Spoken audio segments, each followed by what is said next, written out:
Bonjour, bonjour Madame la Ministre, bonjour à chacun de vous. Merci de votre présence, merci aussi de votre présence un peu lointaine, mais fidèle, puisque nous avons, je crois, près de 300 inscrits au webinaire. Signe des temps, c'est plus au fond, au bout du fil, si j'ose ainsi m'exprimer, car il n'y a pas de fil, il n'y a plus de fil, que dans la salle que vous allez pouvoir suivre ce séminaire.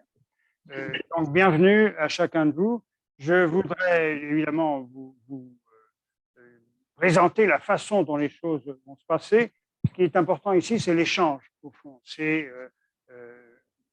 le recueil de vos différentes expériences en termes d'économie sociale et solidaire et les idées que vous avez de projection vers l'avenir sur le plan de ce nouveau modèle de développement. Peut-être c'est comme ça qu'il faut dire. En tout cas, nous en débattrons tout à l'heure.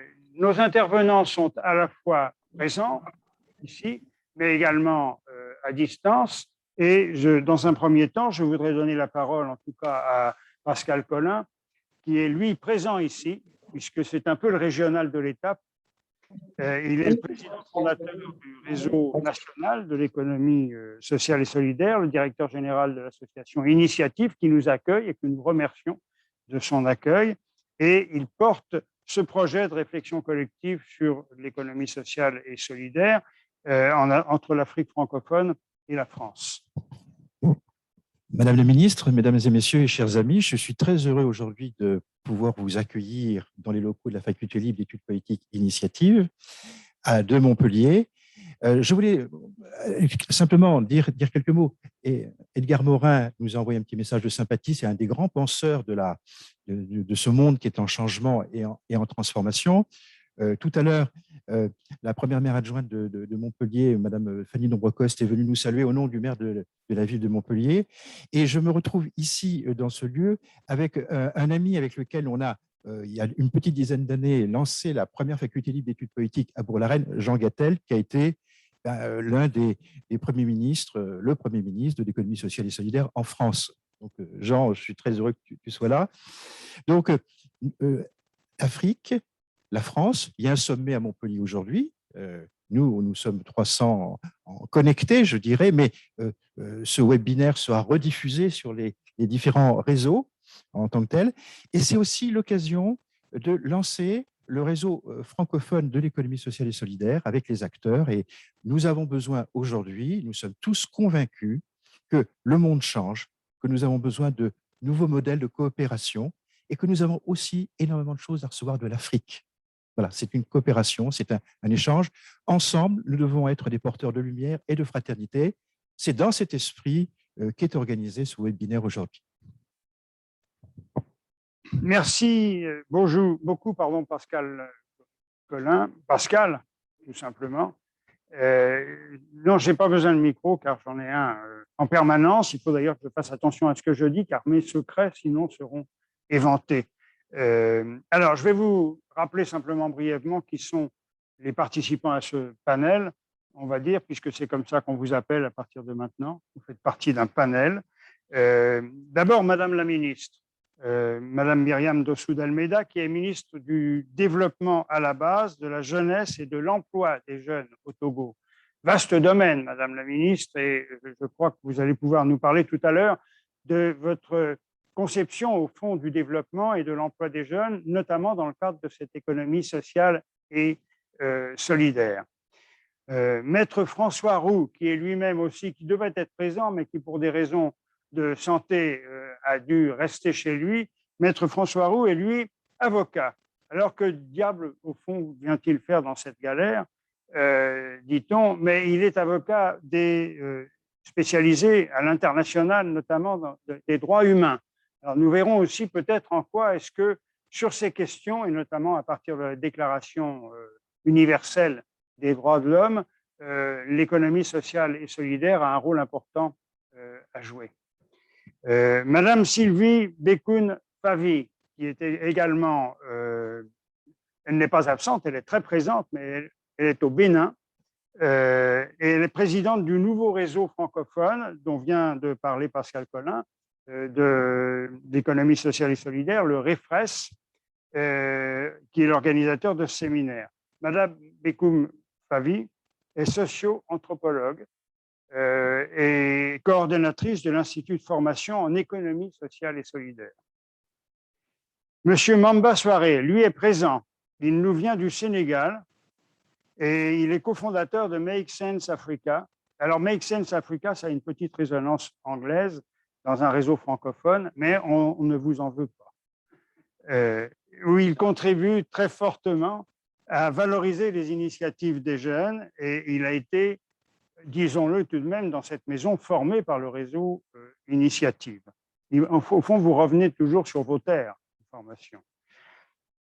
Monsieur Jean Gattel, qui a déjà été en partie présenté par Pascal Colin et a été le secrétaire d'État à l'économie sociale dans le gouvernement de Fabius, de 84 à 86, je crois. Il a été député du Vaucluse, il a une activité importante dans la région. Et il est très actif aussi pour monter des filières universitaires, notamment au Maghreb. Il a une expérience assez forte de coopération avec une partie de ces pays du sud de la Méditerranée. Et il est de plus l'auteur d'un livre récent. Alors, c'est le petit coup de promotion au passage, l'économie sociale et solidaire, un nouveau mode de développement pour réinventer l'espoir.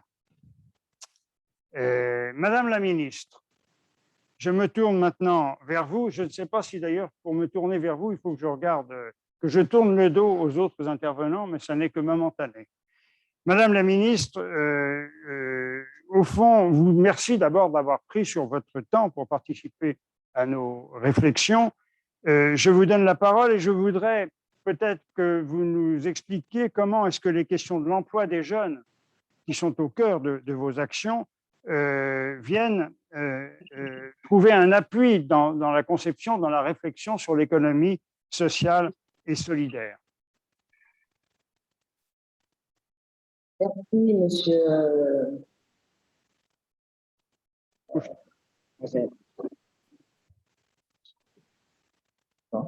Vous m'entendez? On vous écoute.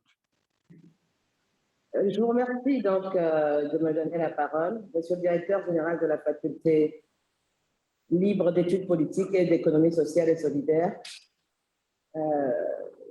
éminents panélistes d'ici et d'ailleurs, illustres invités et participants à ce webinaire, c'est pour moi un immense plaisir et je dirais un honneur de prendre la parole donc, à cet événement à distance et consacré à l'économie sociale et solidaire en Afrique, un des sujets très en vogue en ce siècle, surtout les plus importants pour l'avenir de l'humanité. Je remercie également M. Pascal Colin d'avoir associé notre pays à ce webinaire international.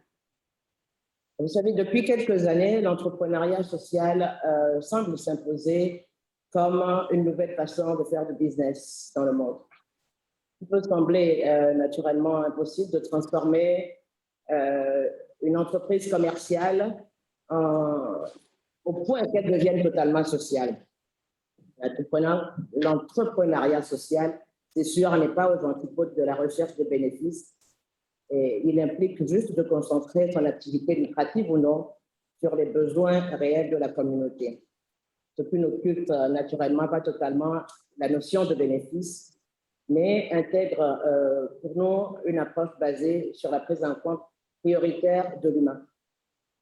Le Togo, en matière d'économie sociale et solidaire, est un militant de première heure qui s'est engagé lors du sommet Pacte for Impact à Paris à promouvoir l'économie sociale et inclusive pour devenir le hub de l'entrepreneuriat social et solidaire et de la RSE. Le Togo est également activiste à travers l'organisation de conférences sur la RSE et la participation aux différentes conférences. En fait, mon pays s'est engagé depuis 2008 où le président de la République s'est donné comme ambition d'offrir à chaque citoyen le minimum vital qui constitue un paquet de biens et services nécessaires à une existence décente. C'est ainsi que naquit donc le concept de développement à la base. Il s'agit essentiellement d'identifier les besoins des communautés, de mobiliser les membres de cette communauté pour répondre à ces besoins. Et l'État intervient donc à travers différents mécanismes pour accompagner à la fois l'offre et la demande dans les contrées où les populations sont démunies. Naturellement, il n'est pas question exclusivement d'assistance sociale, mais de transformation sociale des économies basée sur la formation, le faire-faire, la responsabilisation des populations et des acteurs et leur participation effective dans la gestion d'offres. C'est donc dans le prolongement de cette politique que des solutions structurelles permettant d'initier et d'amplifier les initiatives pour le développement économique et social et solidaire sont nées. Ces solutions sont adaptées à la structure de la population dans une approche inclusive. Le Togo est un pays à forte population jeune. Près de 70% de la population a moins de 35 ans. Vous imaginez, on parlera de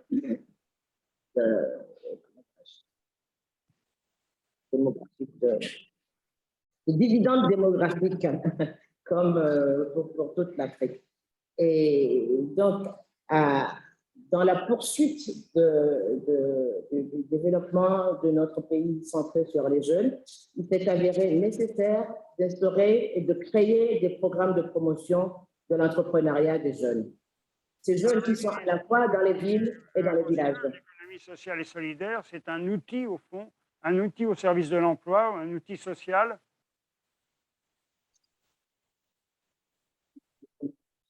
Je voulais que je vous répète la question. Absolument, s'il vous plaît.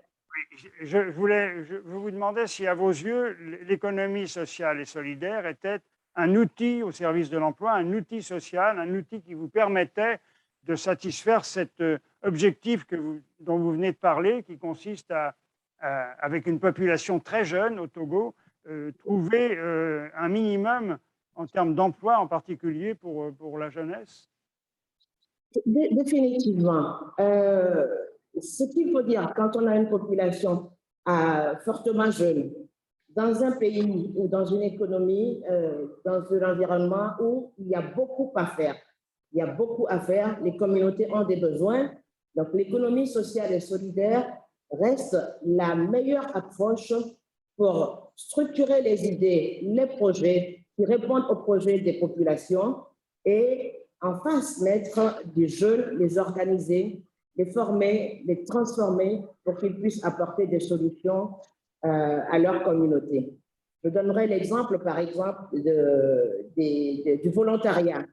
Le volontariat d'engagement citoyen, je dirais rapidement que c'est des jeunes qui, contribuant aux travaux de la communauté, sont rémunérés, certes faiblement, mais constituent des épargnes avec à la sortie des formations qui leur permettent de devenir des entrepreneurs en poursuivant cette approche de service à leur communauté.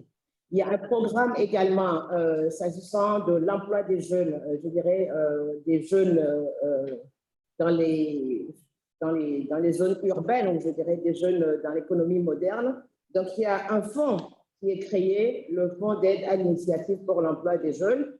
Et ce fonds permet d'accompagner le jeune dès la naissance de son idée jusqu'à la structuration d'un projet qui soit bancable et finançable, avec à la clé, dans la chaîne, des mécanismes de financement et de garantie qui permettent aux jeunes d'accéder en étant fortement, je dirais,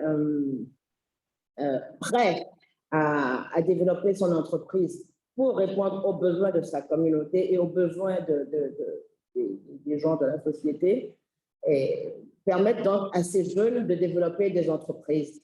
Il y a des centaines de milliers de TPME qui ont été créées depuis plusieurs années grâce donc à cette initiative du FAIEJ. Derrière ça, il y a des mécanismes de création, je dirais, de renforcement de capacités financières des populations qui sont demandeurs et consommateurs de biens, à travers aussi la structuration des femmes dans les zones reculées, dans les zones vulnérables, autour de pôles, de plateformes multifonctionnelles, leur permettant de réaliser des activités génératrices de revenus. Ainsi, on peut rencontrer une offre structurée, une demande plutôt structurée à partir de la base et avec une offre organisée, appuyée, soutenue par les différentes initiatives de renforcement de l'entrepreneuriat des jeunes. Nous avons, depuis quelques années, lancé des incubateurs à la fois. Le Togo est un pays qui est tiré en longueur sur 600 km, donc à la fois dans les 5 régions économiques et dans certaines contrées, des incubateurs qui préparent les jeunes, qui les accompagnent à construire des solutions pour leur région, créant ainsi des écosystèmes solides, construits vraiment sur des fondements solides, sociaux, culturels et dans l'environnement communautaire.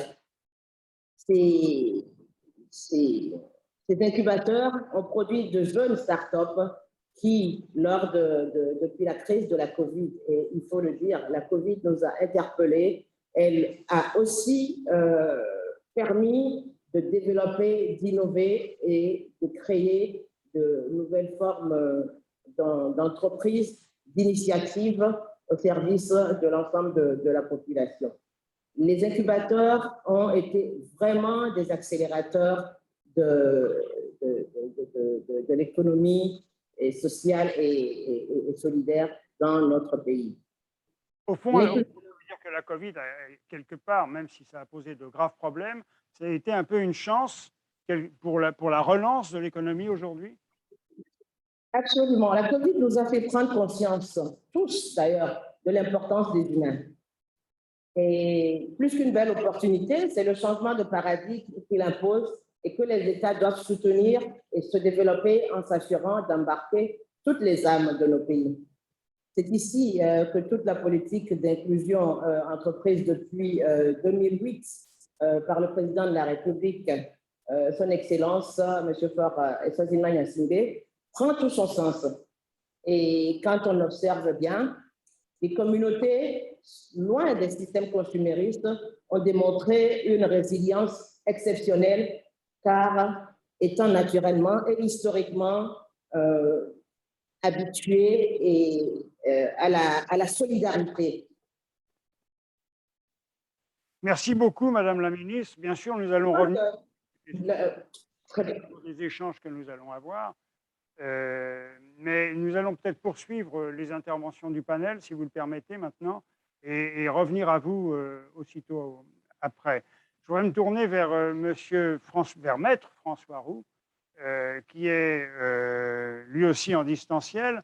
Donc, nous posions un peu la question tout à l'heure, au fond, pour l'avocat très engagé que vous êtes, que représente l'économie sociale et solidaire? Merci beaucoup. Bonjour à toutes et tous. Mes respects, Madame la Ministre. Et je suis très, très honoré que vous m'ayez sollicité pour participer à cette importante réunion. Je dirais que depuis plusieurs années, je suis engagé dans les droits de l'homme. J'ai devant moi des amis qui ont marché sur ce chemin des droits de l'homme. Je pense à Stéphane Hessel, je pense à Theo van Boven, à Louis Joannet, à Miguel Ángel Estrella. Tout à l'heure, Pascal Colin disait que nous devons être des porteurs de fraternité. Je vous renvoie à ce merveilleux petit ouvrage publié récemment par Edgar Morin, Éloge de la fraternité. En tant que juriste, je suis très sensible à ce que dit la Cour européenne des droits de l'homme quand elle dit que les avocats doivent être des acteurs, c'est pas seulement doivent être, sont des acteurs de la justice.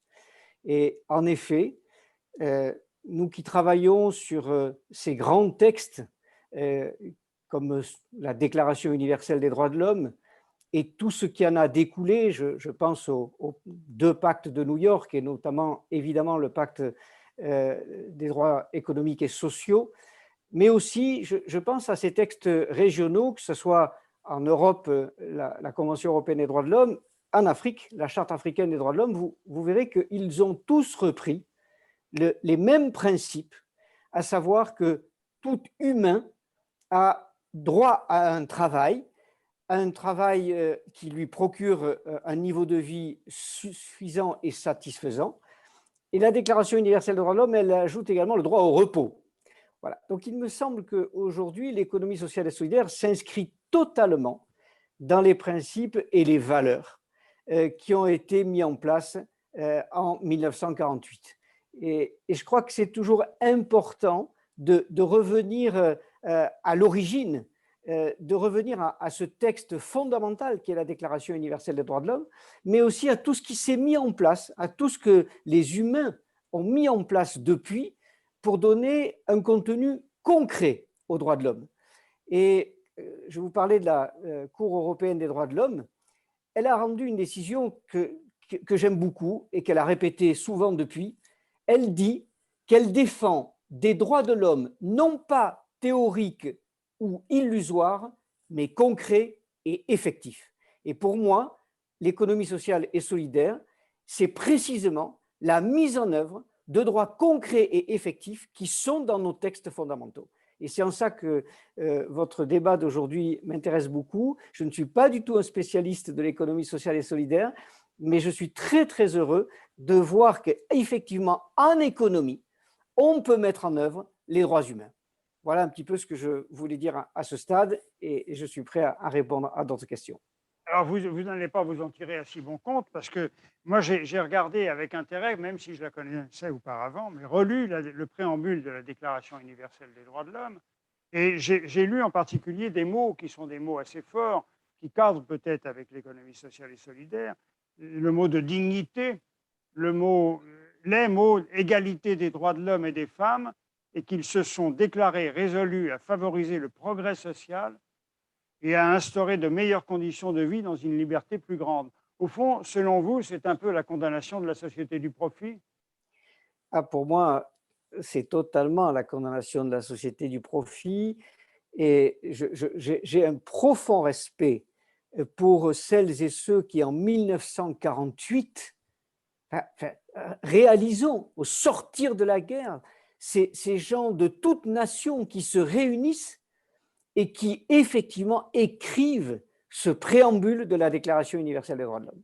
Qu'il me soit permis de dire ici que je suis maintenant un avocat retraité, toujours très, très engagé, et donc à l'endroit où je vis, dans un petit hameau des Cévennes, nous avons installé un parcours Stéphane Hessel pour les droits de l'homme, qui commence par ce préambule de la Déclaration universelle des droits de l'homme que vous venez de citer, qui se poursuit sur ce parcours par des articles phares de la Déclaration universelle. Et au bout de ce parcours Stéphane Hessel pour les droits de l'homme, il y a le texte dans la forêt, à côté d'un merveilleux petit ruisseau, il y a le texte complet de la Déclaration universelle des droits de l'homme. Des écoles viennent parcourir ce sentier, des humains, des passagers viennent se remettre dans cette ambiance de la Déclaration universelle des droits de l'homme et notamment de ce préambule qui est un texte que nous devrions toujours et tous les jours avoir en tête. Et une fois encore, merci à tous les acteurs de l'économie sociale et solidaire de mettre en œuvre ces principes. Ce qui m'intéresse, ce n'est pas seulement de poser des principes, c'est très important,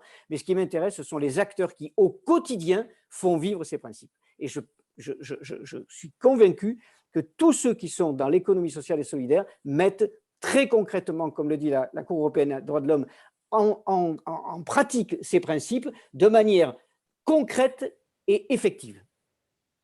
Au fond, vous avez mis cette déclaration à côté d'un petit ruisseau en Lozère, je crois savoir. C'est une façon de se rafraîchir à la fois l'esprit et le corps. C'est une façon de rappeler que le petit ruisseau va faire toujours des grandes rivières. Merci beaucoup, maître. Je voudrais maintenant me tourner vers Madame Sylvie Bekoun-Favy, dont nous n'avons pas encore l'image, mais je pense que ça ne va pas tarder, si elle veut bien brancher sa caméra, si elle ne l'est pas. Sylvie, vous nous entendez? Sylvie n'est plus là.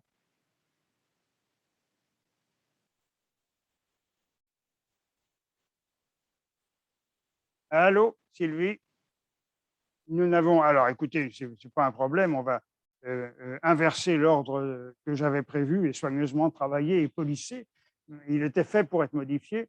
Et je vais me tourner vers M. Mamba Soiré, alors, qui est parmi nous. Là, nous sommes à peu près certains qu'il puisse répondre rapidement aux questions. Donc, je le disais tout à l'heure, vous êtes le cofondateur de Make Sense Africa. Je vous ai remarqué d'ailleurs que ce nom n'était pas très francophone, mais enfin, il est un peu universel aujourd'hui. La francophonie a une bonne place à prendre quand même. Il faudra voir si on ne peut pas le modifier un petit peu. Qui rayonne donc sur une dizaine de pays, pour l'essentiel francophones d'ailleurs, et projets concrets. Et vous avez des projets concrets dans 7 pays, vous m'avez dit. 7 pays. Alors, en quoi est-ce que ça consiste? C'est une formation aux compétences du 21e siècle. Entre autres. Je vous en prie, dites-nous aussi quelle place prend l'économie sociale et solidaire dans cette démarche que vous avez. Merci beaucoup. Merci à tous. C'est un honneur pour moi aujourd'hui d'être là à l'initiative afin d'intervenir sur cette question cruciale qui, pour moi, en fait, tout a commencé il y a une dizaine d'années. Donc, quand j'ai justement rencontré Philippe ici présent et qui m'a donné justement cette chance de pratiquer véritablement en fait l'entrepreneuriat en me donnant justement l'envie et le courage de me lancer et me trouver aujourd'hui dans cette salle pour parler de l'économie sociale et solidaire est un honneur pour moi, donc je vous en remercie. Alors, pour revenir à la question de qui nous sommes, en réalité, Make Sense, même si le nom est anglais, mais je pense que on n'a pas besoin d'avoir un doctorat en anglais pour comprendre que ça veut tout simplement dire faire sens. Et l'histoire de Make Sense a commencé à Paris il y a quelques années où justement Christian Vanizette, après ses études, a tout simplement dit, écoutez, c'est bien avec mes diplômes de pouvoir donner du sens à tout ça. Donc, sorti de l'école de commerce, a décidé de faire un tour. Il est parti en Inde et a découvert des entrepreneurs qui ont décidé d'entreprendre pas que pour faire de l'argent. Donc, pas que pour maximiser le profit, mais pour résoudre des problèmes de société. Et du coup, elle a créé une plateforme, puisqu'il était assez orienté digital, a créé une plateforme de mise en relation, donc où les citoyens bénévoles peuvent donner des idées à des entrepreneurs sociaux qui ont des difficultés. Donc ça, c'est il y a une dizaine d'années, tout au début. C'est à cette période-là que moi, pendant mes études, j'ai découvert justement ce mouvement. Et je me suis engagé en tant que volontaire en 2014 pour aller le développer en Afrique. Alors, pour vous, quelle importance prend l'économie sociale et solidaire dans cette démarche? Alors, j'allais y venir. Donc, l'importance de tout ça, c'est toujours mettre l'homme, l'humain, au cœur de la préoccupation économique. Parce qu'on pense souvent que c'est l'argent ou le capital qui prime sur l'humain, et alors que c'est l'homme qui fait ces capitales-là. Et on nous a fait comprendre qu'on est pauvre, qu'on n'a rien, alors que la richesse, elle est humaine, elle est centrée dans l'homme. Donc, l'économie sociale et solidaire répondait à ça. Et je me rappelle à l'époque quand on parlait d'économie collaborative, l'économie circulaire, l'économie de partage, etc. Et je me rappelais, pendant que j'étais tout petit, mes grands-parents donc, étaient connectés à ces réalités-là. Et nous, à l'école, on nous enseignait la compétition. On nous enseignait à faire du profit au détriment de la nature et au détriment de l'homme. Donc, et cette double solidarité que nous devons avoir, solidaire envers les hommes et solidaire envers l'environnement, c'est ça pour moi l'essence de Est-ce que l'économie. ce n'est pas aussi un peu ce qu'on enseigne dans les écoles de commerce auxquelles vous avez fait référence tout à l'heure? Et justement, en fait, puisque ces écoles de commerce, quand on regarde historiquement déjà, même pour y accéder, il faut être riche, j'imagine. Il faut avoir des moyens pour pouvoir y accéder. Et pourquoi, alors que l'éducation, l'accès à la connaissance doit être universel? Et je pense que je parle sous le contrôle de Maître Roux. L'accès à la connaissance, pour moi, c'est un droit. Et si à l'instant où on monétise cela, je pense que ça redevient autre chose. Et l'économie sociale, pour moi, en fait, ça serait justement une nouvelle forme économique. Bon, je ne sais pas si c'est une nouvelle forme, mais c'est une forme économique en tout cas qui aujourd'hui doit replacer l'homme au cœur de tout. Alors, quand on revient au thème, celui de nos échanges aujourd'hui, quel modèle d'économie sociale et solidaire pour l'Afrique de demain? Au fond, est-ce que ça veut dire que, d'abord, est-ce qu'il y a un modèle particulier que vous rencontrez? Vous vous appuyez sur les communautés, par exemple, sur les traditions, sur la tradition de partage et de travail collaboratif? Ouais, en Afrique, aujourd'hui, on est à la croisée de deux chemins. Okay? Se développer en faisant comme ceux qui aujourd'hui sont en train de se réinventer pour dire qu'il faut revoir leur économie, c'est-à-dire ceux qui ont opté après la révolution industrielle d'une forme capitaliste, ou alors se développer en mettant l'humain au cœur de tout. Alors, le choix, il est très simple, puisque si on regarde dans les valeurs ancestrales africaines, je pense que tout est adossé à cette solidarité, au partage, au respect de l'environnement. Et c'est là, ce modèle-là qu'on doit suivre. Et il n'est pas question qu'on nous impose des modèles qui viennent d'ailleurs. Personne à rattraper ici. Je peux citer Felwine Sarr, ce penseur philosophe africain. Il dit l'Afrique n'a personne à rattraper aujourd'hui.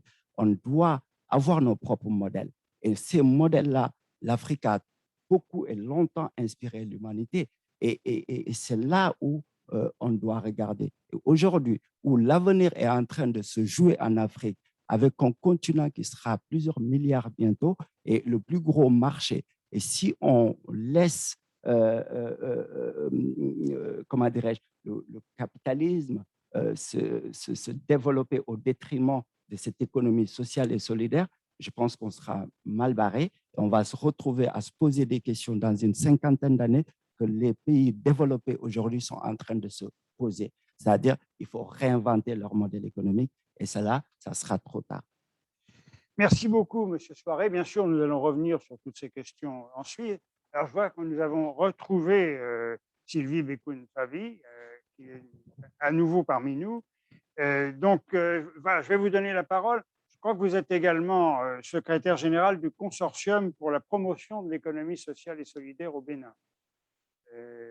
Ça veut dire quoi? Ça veut dire que promotion, ça veut dire quoi? Qu'il n'y en a pas encore ou que vous vous appuyez au contraire sur une réalité forte? Ah, attendez, on ne vous entend pas, il faudrait brancher votre micro. Voilà. Très bien. OK, merci. Je salue tous les éminents panélistes, Madame le ministre, Monsieur François Roux, Monsieur Mamba Soiré, Jean Gattel et tous ceux qui sont là. Merci pour l'opportunité que vous me donnez de partager l'expérience du Bénin en économie sociale et solidaire. Promotion, oui, parce que contrairement aux pays du Maghreb, comme vous l'avez dit dans la présentation de Jean Gattel, certainement qui a beaucoup travaillé avec les pays du Maghreb, les pays de l'Afrique francophone ne sont pas très avancés sur la question de l'USS. Je peux citer le cas du Sénégal, du Mali, du Maroc qui ont déjà une législation en matière d'économie sociale et solidaire, mais au Bénin, c'est encore embryonnaire. Et c'est à cela que nous travaillons à travers le consortium de l'économie sociale et solidaire dont je suis la secrétaire. Et vous avez un gouvernement qui est un gouvernement qui oriente plus le développement vers une économie libérale? Oui, mais elle est obligée de faire avec les associations, les mutuelles et autres. C'est complémentaire. On ne peut pas faire une économie libérale sans jeter un regard sur tout ce qu'il y a comme ce vivier qui est dans l'informel, mais qui fait vivre aussi l'économie. Et par exemple, sur le plan de la législation, Oui. aujourd'hui, au Bénin, est-ce qu'il y a un encadrement de l'économie sociale et solidaire? Est-ce qu'il y a un cadre juridique qui permet son développement, ou bien est-ce que vous êtes dans le flou? Nous menons des actions de plaidoyer. Nous avons un partenariat avec le Conseil économique et social, avec la Chambre de commerce et d'industrie du Bénin, et qui sont en train de travailler à cette législation, mais nous n'avons pas encore un texte formel pris à l'Assemblée nationale, adopté à l'Assemblée nationale, qui facilite la mise en œuvre ou qui encadre la mise en œuvre de l'économie sociale et solidaire au Bénin. Une loi a été votée, vous m'aviez dit, mais elle n'a pas de décret d'application encore. Non. La loi n'est même pas encore votée. Nous y travaillons et c'est le plaidoyer que nous faisons. Et quels sont vos atouts au fond? Est-ce que vous avez un soutien qui vient des formes d'organisation sociale plus traditionnelles au Bénin, de coopération entre les gens, de projets communs? Oui. Vous appuyez au fond sur les communautés pour obtenir que l'économie sociale et solidaire soit plus un acteur au niveau national? Oui, sur les communautés, mais il y a quand même des ONG, des associations qui sont sensibles à la question de l'économie sociale et solidaire.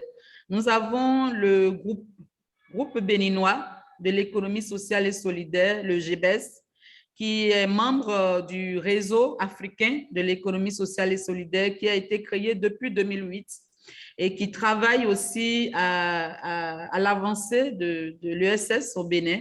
Nous avons l'ONG Solidarité laïque, qui accompagne aussi des initiatives. Nous avons Sens Bénin. Et donc, nous avons un certain nombre de structures qui interviennent sur la question de l'économie sociale et solidaire. Et c'est avec tout cela que nous nous sommes mis en consortium pour faire un lobby, pour avoir un poids en face des autorités. Et nous sommes en train de coopter des députés, des maires, les sensibiliser à la question pour qu'ils puissent être des interlocuteurs auprès du gouvernement pour avoir cette législation-là. Et cette idée progresse, autrement dit, vous avez de l'écho quand vous vous adressez justement à ces décideurs, ou en tout cas des gens qui peuvent participer aux décisions? Oui, tout à fait. Et nous sommes même en partenariat avec le ministère de la Famille ici, la promotion de la microfinance, qui est très sensible à la question de l'économie sociale et solidaire au Bénin. Au fond, alors, vous êtes très intéressé parce que vous êtes la présidente du réseau francophone de l'économie sociale et solidaire. Oui.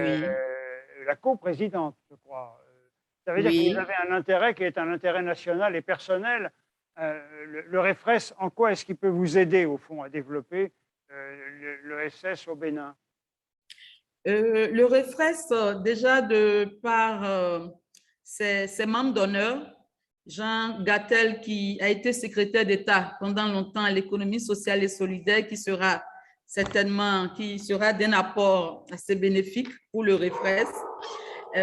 Pascal Collin, qui est dans la formation. Eric Adja, qui est le directeur de la francophonie numérique. Et avec tous ceux-là qui sont dans le conseil d'administration du REFRES, je veux citer le vice-président Philippe Girardet, Annie, Reynald et tout ça. C'est tout un panel de personnalités qui ont de l'expertise à apporter à travers le REFRES pour un partage d'expérience, pour soutenir les initiatives et pour servir de passerelle. J'aime utiliser le mot passerelle parce qu'il y a déjà une expérience en matière d'économie sociale et solidaire qui pourrait être mise à contribution à travers le REFRES. Donc, le REFRES se veut être une structure francophone qui sera une passerelle qui pourra aider à l'innovation et accompagner, faire la promotion, valoriser toutes les initiatives qui ont trait à l'économie sociale et solidaire dans l'espace francophone. Merci beaucoup pour Ouais. les interventions et au fond ces perspectives que vous offrez, hein, mais il faudra les mettre en œuvre peut-être progressivement ou peut-être d'un seul coup, on va voir quelle Oui. va être l'activité du REFRES. Au fond, vous avez presque introduit l'intervention de M. Jean Gattel, Oui. puisque vous avez parlé de ses compétences et de son expérience en matière d'économie sociale et solidaire. Et puis, on a parlé aussi de modèle de développement. Alors, c'est le modèle de développement, c'est le sous-titre du livre, je le disais tout à l'heure, que vous avez commis, si j'ose ainsi m'exprimer, récemment. Vous avez profité du Covid, finalement, ça profite aussi en ce sens, le Covid, à l'économie sociale et solidaire, pour l'écrire. Est-ce que ça veut dire qu'au fond, le développement de l'ESS est amené à remplacer tout doucement l'économie du profit, selon vous? Ah, la question Il faudrait que vous approchiez le micro. La question est fondamentale. Alors, tout d'abord, je voudrais dire que je suis heureux qu'on parle de mon livre, mais c'est tout à fait désintéressé pour moi, hein.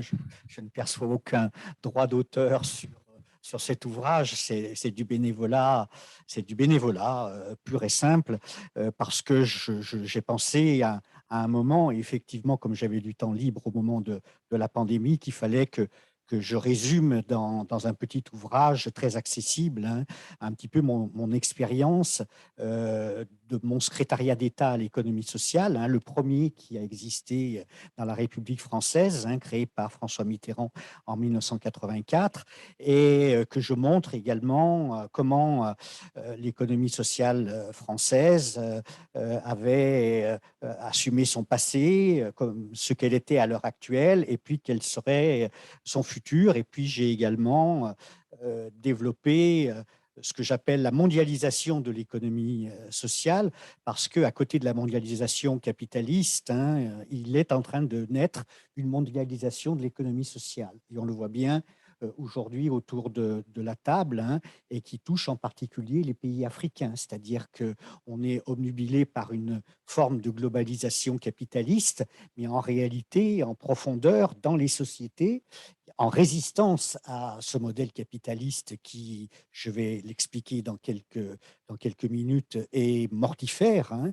Il est en train de naître des capacités d'un autre modèle de développement, issu en particulier de l'auto-organisation de la société civile. Alors, le sous-titre de mon bouquin est effectivement très explicite, hein, il s'appelle « Un nouveau modèle de développement pour retrouver l'espoir ». Parce que je pars d'un constat, et chaque jour, finalement, appuie tristement ce constat, c'est que le modèle de développement dans lequel nous sommes, hein, et qui, en gros, a été apporté par la révolution industrielle, hein, en Europe, aux États-Unis, et puis transféré ensuite, sans qu'on leur demande quoi que ce soit, hein, par le biais de la colonisation, hein, à l'ensemble du monde, ce modèle de développement, il arrive à son terme, hein. On le voit bien tous les jours, hein. Tout d'abord, il a complètement épuisé les hommes, c'est-à-dire qu'il a créé à l'intérieur de l'humanité des cassures fondamentales, hein, entre pays du Nord et pays du Sud exploités par les pays du Nord, à l'intérieur des pays du Nord d'ailleurs également des classes sociales qui ont été exploitées par d'autres classes sociales. Bref, le modèle de développement capitaliste tel qu'il a été conçu depuis 2 siècles est un modèle qui épuise complètement les humains. Et cela, Marx l'avait dit bien avant d'autres penseurs, hein. Ce que l'on peut rajouter à la pensée marxiste, hein, c'est que non seulement le modèle capitaliste épuise les humains, épuise l'humanité, mais il épuise également la planète.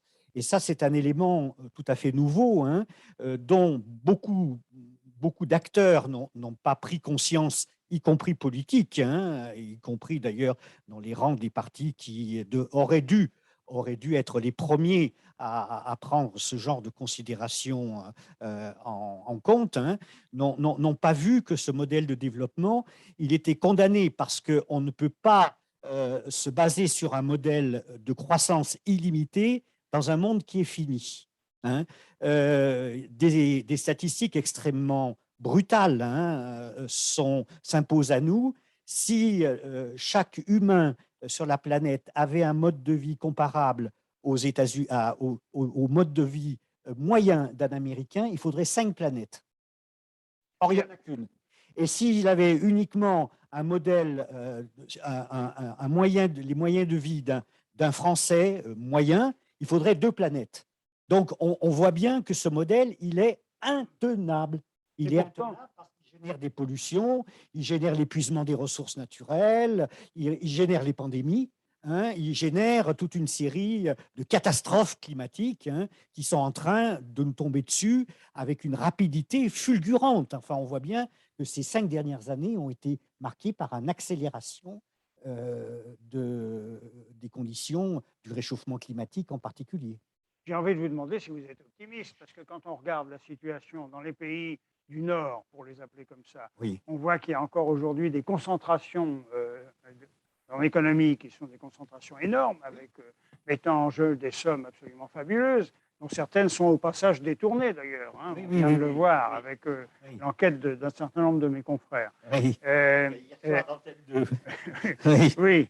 Et puis, dans les pays du Sud, au fond, quelque part, il y a une espèce de tentative au moins de reproduction de ce modèle avec la constitution de grandes banques et de grands groupes, notamment autour de l'exploitation des sols, qui sont un peu effrayants. Alors, au fond, quels sont les arguments d'optimisme sur ce plan? Ben, les arguments d'optimisme, ils viennent du pessimisme. C'est-à-dire que, comme on sait que le modèle de développement actuel ne mène qu'à une impasse et qu'il est condamné, hein, et même peut-être condamné à un horizon extrêmement rapide, hein, parce que je ne sais pas du tout dans quel état seront et l'humanité et la planète dans 10 ans. Personne ne peut le dire, hein, avec l'accélération terrible qui est en train de se passer sous nos yeux, avec en particulier la concentration des gaz carbonés. Donc, il faut absolument inventer un autre modèle de développement. Alors, c'est un travail extrêmement long parce que tout modèle de développement a besoin d'énormément de temps, hein, pour se mettre en place. Le seul qui existe à l'heure actuelle comme alternative au modèle de développement capitaliste, c'est le modèle de l'économie sociale et solidaire. Et 10 ans, ce sera assez pour le développer, ce modèle-là? Tout dépend de 2 choses. Hein. L'économie sociale, c'est la rencontre d'une volonté politique et des mouvements qui animent la société civile. Hein. L'un sans l'autre, c'est difficile. Hein. En France, l'économie sociale a vécu jusqu'en 1984, hein, date de mon secrétariat d'État, essentiellement sur ses propres ressources. Elle n'a rien attendu de l'État. Mais l'intervention de l'État dans ce secteur, en particulier sur le modèle législatif, hein, avec la loi 4 de 2014, hein, a boosté le secteur qui est passé de 800 000 salariés au moment où j'étais secrétaire d'État à 2,4 millions à l'heure actuelle. 2,4 millions, c'est 15% de la population active française. Hein, c'est montrer donc le bond, hein, qui a eu lieu grâce à l'intervention de l'État. Mais l'intervention de l'État seul, la volonté de l'État seul, si elle n'est pas relayée par une société civile qui bouge et qui veut apporter des réponses à des besoins qui ne sont pas satisfaits ni par le secteur privé, ni par le secteur public, ça ne marche pas. Il faut qu'il y ait une conjonction des deux. Et d'ailleurs, on voit très bien dans un certain nombre de pays qu'il y a un des 2 paramètres qui va plus vite que l'autre. Hein. Je pourrais en reparler à propos éventuellement du Maghreb. Mais donc, il faut changer complètement le modèle de développement. Alors, je vais rapidement lancer 2 ou 3 idées sur ce nouveau modèle de développement. D'abord, il faut relocaliser les activités. Hein, la mondialisation capitaliste, elle est ignoble, quoi, hein. Quand on sait que dans la pandémie française, il y avait au moment, la France est le 6e pays industrialisé du monde. On n'avait même plus de quoi avoir les matières premières pour fabriquer des médicaments ou équiper nos hôpitaux. Ça pose quand même un sacré problème. Donc, il faut absolument relocaliser un certain nombre de productions. Et moi, je mets en avant comme base de l'économie, du développement de l'économie sociale et solidaire, le développement territorial. Voilà. Ensuite, si on prend les différentes composantes qui sont les paramètres d'un modèle de développement, il y a la consommation, la production et le transport. Bon, on ne va pas rentrer dans les problèmes de consommation, même si beaucoup de modèles de consommation sont à l'heure actuelle en train de changer avec le retour au local, le retour aux produits naturels, aux produits du terroir, au marché court. Je vais surtout me concentrer sur la production. Ce qui est intéressant dans la façon de produire en économie sociale et solidaire, c'est qu'elle est profondément en rupture avec le modèle d'entreprise classique capitaliste. Le modèle de production capitaliste, il est uniquement à la recherche du profit individuel ou de quelques actionnaires. Tandis que l'entreprendre dans l'économie sociale, c'est au service du bien commun. C'est-à-dire que ce n'est pas finalement une histoire d'un homme qui réussit ou d'une caste dirigeante qui réussit, c'est travailler pour que l'ensemble d'un territoire ou l'ensemble d'une nation, l'ensemble d'un pays progresse. Donc, les entreprises de l'économie sociale, elles se distinguent d'abord parce qu'elles ont une finalité écologique et sociale, ensuite parce qu'elles ont un mode de gouvernance qui est partagé, ce qui est très important, et qu'elles s'inscrivent dans un principe de lucrativité limitée. C'est-à-dire qu'on estime que la majeure partie des excédents dégagés par les entreprises de l'économie sociale doivent rester à l'intérieur de cette entreprise pour la valoriser, pour la permettre de se développer. Mais comme on admet désormais de plus en plus, et c'est un petit peu en cela que le modèle africain nous booste, que l'entrepreneuriat social est une famille de l'économie sociale, bien qu'étant des sociétés de capitaux, alors que historiquement, l'économie sociale était des sociétés bâties sur des sociétés de personnes, coopératives, mutuelles et associations. On a ajouté dans la plupart des lois cadres qui sont en train de se mettre en place, au Sénégal, en Tunisie, je pourrais en reparler, l'entrepreneuriat social qui est effectivement une des très bonnes réponses à une autre forme d'entreprendre qui vient de la société civile, qui promeut un entrepreneuriat engagé avec une lucrativité limitée, mais une certaine lucrativité quand même, parce que des gens qui amènent des capitaux dans une entreprise individuelle, il faut bien les rémunérer. Donc, tout le problème est de savoir à quel niveau on met la lucrativité limitée. Bon, alors, c'est un débat tellement compliqué qu'aucun pays, finalement, n'a osé mettre des chiffres. Et dans la loi française, on parle de lucrativité limitée sans qu'on sache si les excédents gardés dans l'entreprise sont à hauteur de 80%, de 90%, de 75%, etc. Ça doit s'adapter à chaque pays parce qu'il n'y a pas un modèle unique de l'économie sociale, Jean. Il y a des modèles d'économie sociale adaptés à des cultures et des on s'engage presque maintenant dans le débat entre les différentes personnes qui sont dans ce panel, mais moi j'ai envie de vous dire, mais est-ce que ce n'est pas une façon de récupérer pour l'organisation capitaliste de la société, de récupérer l'économie sociale et solidaire, que d'accepter à un moment donné de rémunérer le capital? Ah oui, alors ça, je consacre dans mon bouquin un chapitre entier aux ambiguïtés de la loi de 2014. La loi Hamon. Parce qu'effectivement, j'ai été, je peux dire, un historique de l'économie sociale traditionnelle, c'est-à-dire qui se limitait aux sociétés de personnes et qui était dans la non-lucrativité, mutuelle, coopérative et association. Et l'arrivée dans la loi de 2014 m'a interpellé en termes de conscience morale et éthique.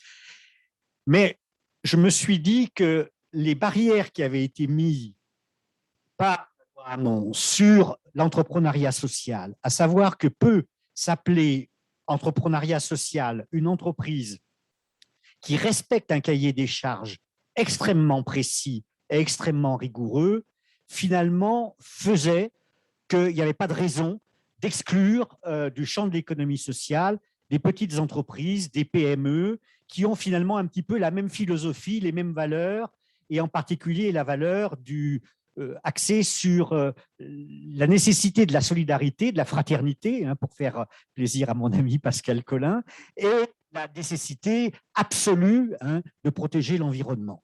Donc, bien sûr que le système, vous connaissez toutes les roublardises du système dominant, y compris sur le plan idéologique, c'est-à-dire de récupérer chaque mouvement social qui apparaît pour essayer de le mettre dans sa poche. Ah, vraisemblablement, la tentation existe, et elle existe même peut-être en France présentement. Mais c'est à nous, hein, de tenir bon sur notre éthique et sur nos valeurs morales, et de faire en sorte que l'économie sociale de réparation, ce qu'elle est souvent considérée comme telle, devienne une économie sociale de transformation. Mais ça, de toute façon, qu'ils le veuillent ou non, les libéraux vont être obligés de l'accepter. Alors, vous avez une expérience qui est une expérience, on l'a cité tout à l'heure rapidement, au Maghreb, dans les pays du sud de la Méditerranée, pas seulement au Maghreb d'ailleurs, mais aussi un peu plus loin, en Afrique francophone. Oui, je suis allé au Sénégal en particulier. Sénégal. Et au fond, quels sont les atouts que vous rencontrez quand vous allez dans ces pays et qui permettent d'espérer un développement important de l'économie sociale et solidaire dans ces pays, en Afrique francophone en particulier? Il y a tout d'abord le fait que ces pays, ils ont subi jusqu'à présent des modèles de développement qui leur étaient imposés de l'extérieur. Hein, et c'est bien ce qu'a dit Mamba tout à l'heure. Hein. Donc, il y a une volonté chez eux de créer leur modèle de développement. Hein. Ils voient bien que le modèle de développement ultralibéral qui domine la planète les a conduits dans une situation de pauvreté, hein, et d'exploitation des hommes et des matières premières, et que l'Afrique a été un continent pillé et sacrifié.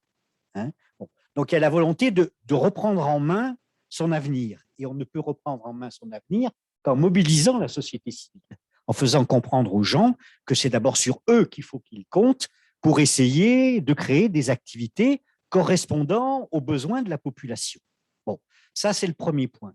Le deuxième point, c'est que aucun des modèles existants, que ce soit le modèle ultralibéral à l'occidental, hein, Europe, États-Unis, que ce soit, oui, ou que ce soit le modèle étatique, hein, qui existe dans d'autres pays, je pense en particulier à la Chine, hein, qui est un capitalisme d'État absolument redoutable, hein, aucun de ces modèles n'était adapté au modèle africain. Donc il faut bien qu'ils en inventent un.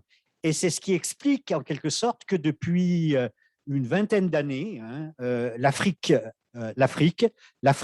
du Nord, mais également l'Afrique subsaharienne, bouge énormément et très très vite sur les problématiques de l'économie sociale et solidaire. Hein. Le Maroc a toujours été un petit peu en pointe, hein, sur ces sujets-là.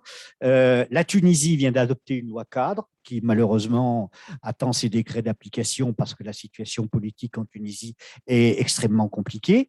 Le Sénégal, et Mamba vient de me le confirmer, mais je le savais, a adopté une loi cadre qui est en train de s'appliquer. Hein. C'est vraisemblablement le pays francophone subsaharien qui est le plus en pointe sur ces… Je ne fais pas de hit parade, hein, mais je fais des constats, hein, sur ces problèmes-là. Et puis, nous allons ensuite essayer de faire en sorte que d'autres pays, tels que le Togo, tels que le Bénin, hein, viennent épouser, hein, ce modèle de développement. Et c'est pour ça, d'ailleurs, qu'on a décidé à quelques-uns, hein, quelques militants de l'économie sociale, historique ou plus récent, hein, de créer ce réseau de développement de l'ESS dans les pays francophones. Peut-être si Madame le ministre nous entend, Madame la ministre au Togo, est-ce que vous pouvez revenir parmi nous? Voilà. Est-ce que…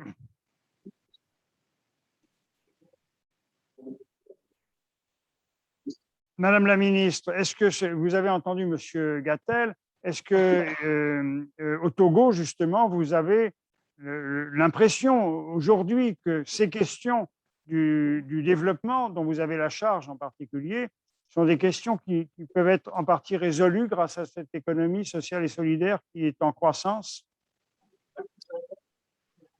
Ce que dit M. Jean Gattel est très intéressant. Et donc, on a parlé de cadre légal dans certains pays, du moins de cadre formel créé dans certains pays. Je disais tantôt, le Togo est militant, activiste, certes, mais le Togo est engagé et actif sur le front de l'économie solidaire, même s'il n'existe pas un cadre formalisé en tant que tel.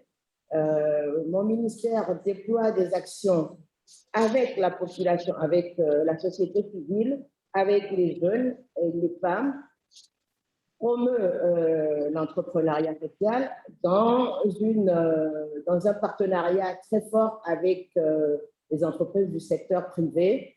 Et plusieurs initiatives donc sont des reflets et sont la preuve, des preuves concrètes que l'économie sociale et solidaire est bien en marche au Togo. J'avais cité tantôt les initiatives en faveur de l'emploi des jeunes, mais il y a toute une stratégie aujourd'hui pour consolider les acquis donc, de cette politique de développement à la base à forte connotation sociale et solidaire dans la feuille de route gouvernementale pour créer des emplois en se recentrant, par exemple, sur l'alimentaire avec un concept de consommer togolais et de renforcement des chaînes de valeur pour produire avec les jeunes qui sont formés, qui sont structurés, organisés en coopérative, en association, et des femmes pour pouvoir répondre aux besoins, je dirais, alimentaires de la population. C'est un exemple parmi tant d'autres, mais il se fait énormément de choses, que ce soit avec les femmes dans les groupements. Vous savez que nos pays, on a une population dans les zones urbaines, mais il existe toujours une forte population dans les zones rurales qui sont souvent en dehors du système économique capitalistique. Et ces populations-là, depuis plusieurs années, une agence a été créée au Togo. Il ne s'agit pas d'une loi, mais l'agence est créée effectivement par une loi pour renforcer, consolider et pérenniser toutes les initiatives en faveur de cette majorité de la population qui vit dans les zones rurales, avec des mécanismes de tontine. La solidarité est dans l'ADN de l'économie solidaire, est dans l'ADN des Africains. Et donc, des mécanismes de tontine. On organise les femmes dans les villages, on les sensibilise à l'épargne et ça leur permet de développer des activités génératrices de revenus. Il y a également des plateformes, j'en ai parlé tantôt, des plateformes multifonctionnelles avec des moulins, des équipements qui permettent de transformer les produits agricoles et de simplifier la vie, mais tout en n'ayant sans but lucratif excessif, tout en ayant le souci d'autonomiser ces femmes-là. En termes d'engagement et d'action aussi pour l'économie sociale et solidaire, le Togo a créé un centre de ressources en économie sociale et en RSE. Et ça, c'est du côté je dirais, de l'engagement, mais l'action demeure, que ce soit sur le volontariat, le fonds d'aide à l'initiative pour l'emploi des jeunes, créé depuis 2011, et les fonds de garantie, des mécanismes incitatifs pour le financement agricole et une multitude de projets vraiment qui permettent de mettre en œuvre des chaînes de valeur agricole avec des programmes spécifiques pour les femmes, des programmes pour les jeunes, permettant de mettre en musique tous les ingrédients pour une économie sociale, solidaire, institutionnalisée. Au fond, ce que vous nous dites, l'exemple que vous nous donnez, c'est un peu une illustration de ce que disait M.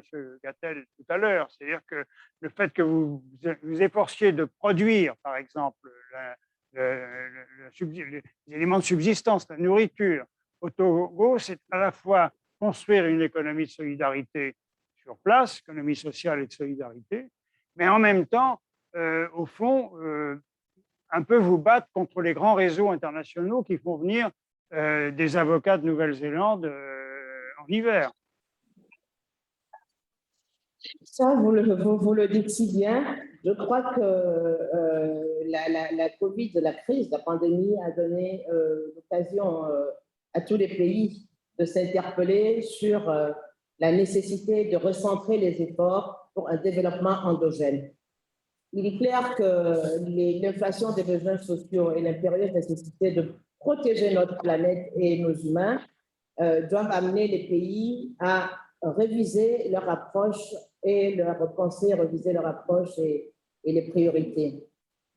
Et les effets conjugués de la COVID et la propension donc, naturelle à la solidarité des Africains ont créé une forme d'émulation au sein de la population qui est donc favorable à un retour, je dirais un retour et un recentrage donc, des économies sur les besoins des populations.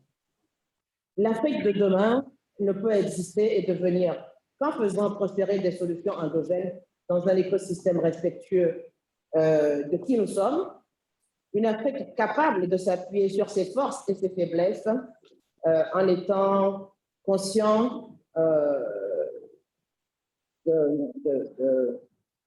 comment dirais-je, en ayant une parfaite connaissance de son histoire, de sa culture et des besoins réels, sociaux et vitaux des hommes. Une Afrique prompte à dérouler des réponses innovantes, originales et des réponses appropriées, des solutions optimales, tout en donnant les moyens matériels et intellectuels aux communautés et aux exclus, aux groupes majoritaires aussi, pour transformer nos économies. Et le Togo, dans sa feuille de route gouvernementale, l'a bien tracé. On a 3 grands axes. Un axe qui consiste à renforcer la solidarité, la cohésion nationale et la paix.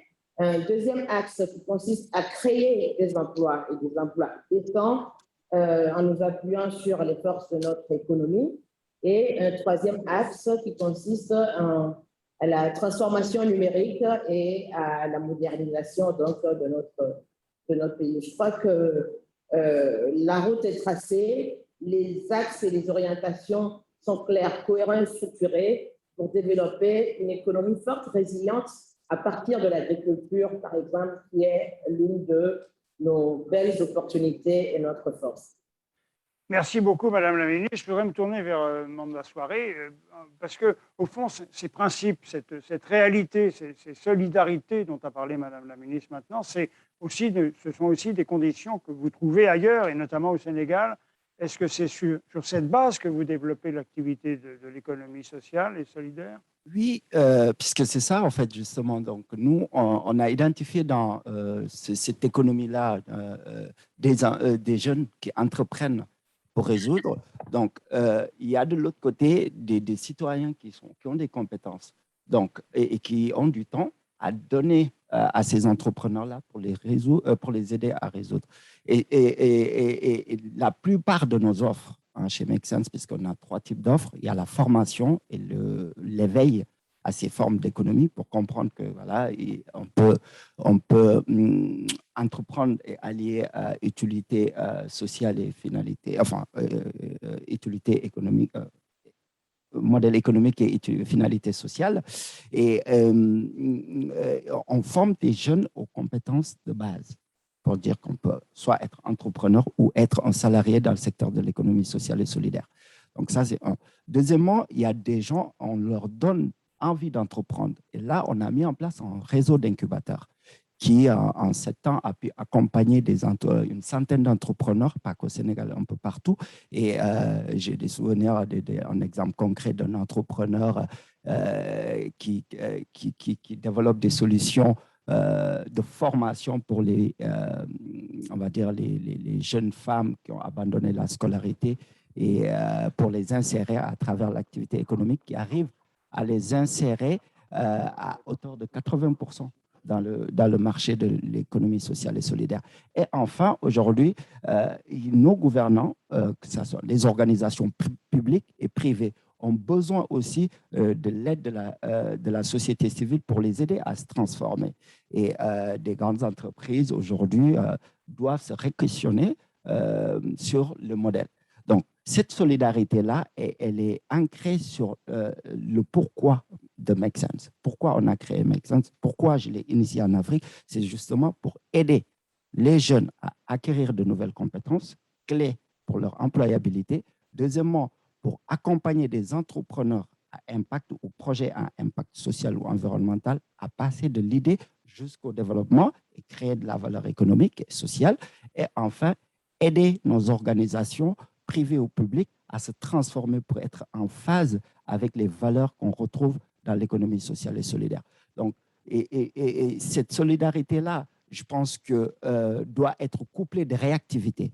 Par exemple, dans l'élaboration du projet de loi, je suis bien d'accord qu'on veut cadrer le secteur de l'économie sociale et solidaire, mais c'est tellement dommage de voir que nos gouvernants n'ont pas confiance à la société civile, vont aller faire appel à des cabinets internationaux qui sont tout à fait déconnectés des réalités de base pour venir nous imposer des lois. Et ces lois-là, nous, on ne s'y trouve pas. Parce qu'aujourd'hui, tout ce que tu développes comme cadre légal sans les acteurs qui sont dans cet écosystème-là est fait contre eux. Aujourd'hui, on va nous couper-coller des modèles de cadre légal sans savoir qu'aujourd'hui, bon, il y a besoin de savoir pourquoi on a entrepris dans le secteur de l'économie sociale et pour qui on le fait et comment on le fait. Donc, c'est une logique entrepreneuriale. Donc, ils ne sont pas réactifs, ils ne nous considèrent pas, on les envoie des mails, ils ne répondent pas, on vient les aider puisqu'on n'est pas rémunéré pour ça. Okay? C'est une volonté puisqu'on est engagé pour le développement d'une économie plus juste et équitable dans nos pays. Et nos pays, ces gouvernants qui sont là, on les a mis ici pour pouvoir faciliter des choses. C'est tout ce qu'on leur demande. Okay? On n'a pas besoin de ressources financières de leur part, puisqu'on a prouvé de notre expérience qu'on est capable de lever des fonds beaucoup plus importants qu'eux, ils ne le sont. Alors, ça rejoint, pardon, mais c'est pour rebondir sur ce que vous venez de dire, puisque ça rejoint une question qui a été posée par un des internautes qui suivent, qui sont très nombreux à suivre le débat. Beaucoup, d'ailleurs, je le dis au passage, mais pas pour féliciter les organisateurs, mais quand même un peu, se disent satisfaits montre de l'intérêt pour le débat. Alors, par exemple, il y a une question qui dit les financements de ces exemples qui sont donnés. Est-ce qu'ils sont hybrides, autrement dit à la fois publics et privés, et est-ce qu'ils impliquent des financements étrangers, et en particulier occidentaux? Nous, Make Sense, je peux parler de notre expérience. En 7 ans, on est en train de développer un modèle hybride. C'est-à-dire, il y a une partie… Tout à l'heure, Madame la ministre parlait des financements qui étaient donnés, des aides qui étaient données pour le lancement de ce type, des aides publiques qui étaient données pour le lancement de ce type de structure. On intervient au Togo. On a une communauté Make Sense au Togo, au Bénin et dans une dizaine de pays en Afrique. Et les financements, la communauté de Make Sense au Togo avec qui on travaille au Bénin n'ont jamais reçu de financement de l'État. Au Sénégal, pareil. Le seul financement qu'on a reçu, ce n'est pas de l'État, c'est une école et c'est un entrepreneuriat, on dit du love money. Je suis allé voir mon oncle, j'ai dit je veux développer l'entrepreneuriat social et je veux commencer par innover les programmes pédagogiques. Et il a fait confiance. Donc, quand on entreprend, on regarde d'abord autour de soi pour lever des fonds. Ensuite, les banques ne nous font pas confiance. Même s'ils nous font confiance, moi, je ne vais pas aller à une banque qui va s'enrichir sur mon dos avec des taux d'intérêt prohibitifs. Oui. Et il y a l'investissement à impact. Donc, on se tourne vers des fonds d'investissement à impact qui nous financent. Donc, et pour aller plus loin, à Make Sense, ce qu'on a fait en 7 ans, on a fait une étude au Sénégal, une étude pour comprendre les besoins des jeunes.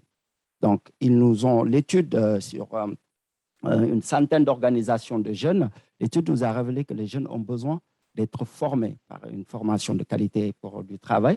Deuxième information que l'étude nous a démontrée, c'est qu'ils ont besoin d'emploi et d'être inclus.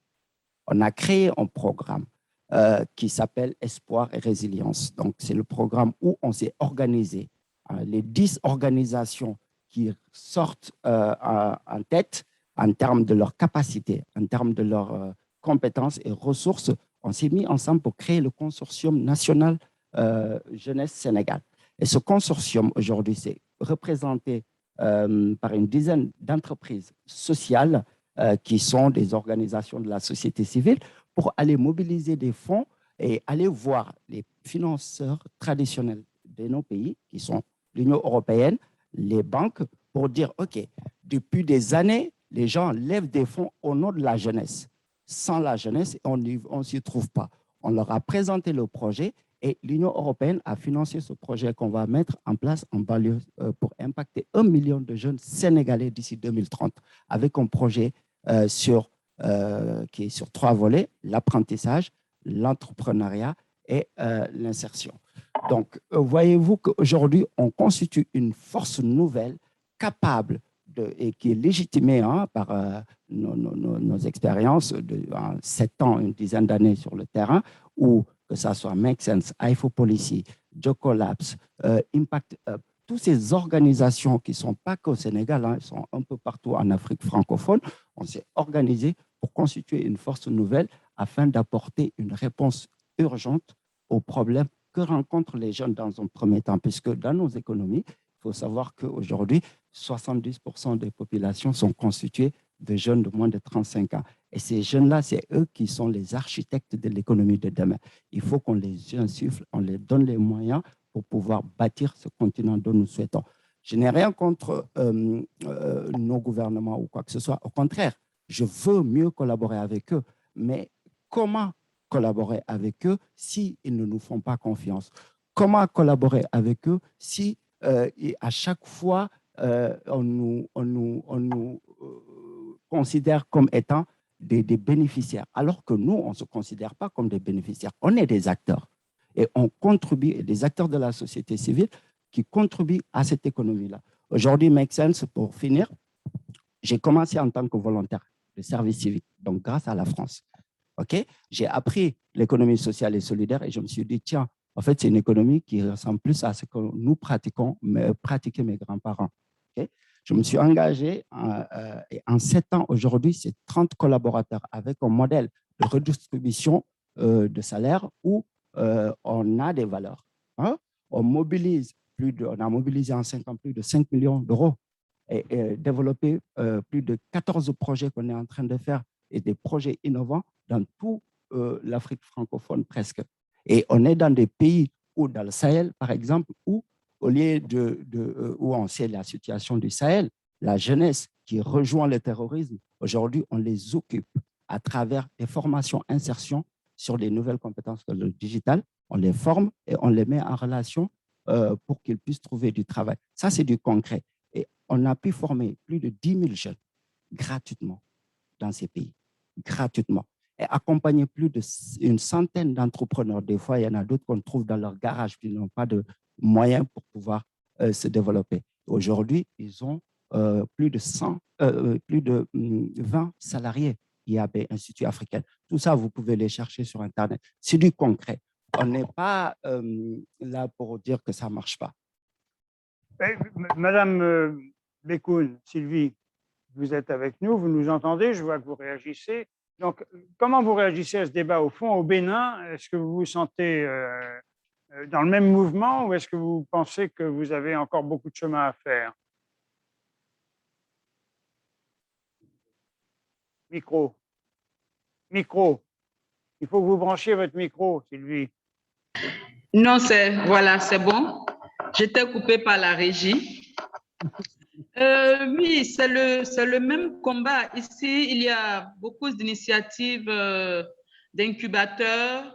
Le combat est le même pour la jeunesse africaine. Beaucoup de diplômés sans emploi pour avoir travaillé à l'Observatoire de l'emploi et de la formation. Nous avons constaté qu'il y a un peu une inadéquation entre les profils qui sont formés dans les universités et le marché de l'emploi des jeunes.